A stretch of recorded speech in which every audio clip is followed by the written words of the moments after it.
Hi friends, எல்லாத்துக்கும் வணக்கம். இன்றைக்கி நம்ம பார்க்க போகிறது கல்யாண வீட்டு ரசம் எப்படி செய்கிறதுன்னு பார்க்கலாமா?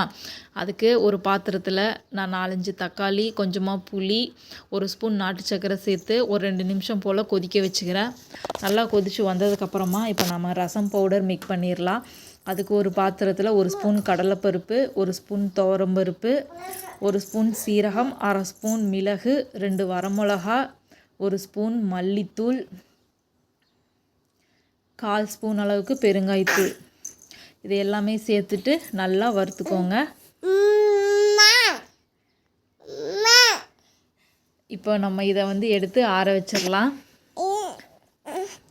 ஆற வச்சுட்டு நல்லா ஓரளவுக்கு 80% அளவுக்கு மட்டும் அரைச்சி எடுத்துக்கோங்க.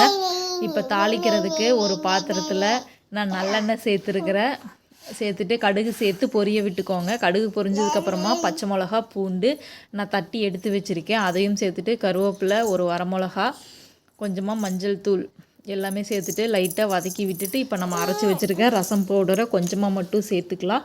ஒரு 2 ஸ்பூன் அளவுக்கு மிச்சம் வச்சுருங்க.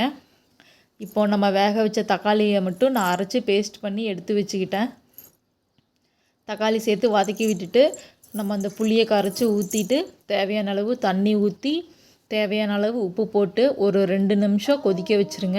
இந்த மாதிரி நல்லா கொதித்து வந்ததுக்கப்புறமா கருவேப்பிலை, கொத்தமல்லி, மிச்சம் இருக்க ரசம் பவுடர் சேர்த்து எடுத்து இறக்கி வச்சிடலாம். ஃப்ரெண்ட்ஸ், சூப்பரான ரசம் ரெடி ஆயிரும். சைடிஸ் எதுவுமே தேவையில்லை, ஒரு அப்பளம் மட்டும் வச்சுட்டு தொட்டு சாப்பிடுங்க, சூப்பராக இருக்கும். ட்ரை பண்ணி பாருங்கள். பிடிச்சிருந்தா லைக் பண்ணுங்கள், ஷேர் பண்ணுங்கள், கமெண்ட் பண்ணுங்கள் அண்ட் மறக்காமல் சப்ஸ்கிரைப் பண்ணிடுங்க ஃப்ரெண்ட்ஸ். தேங்க்யூ.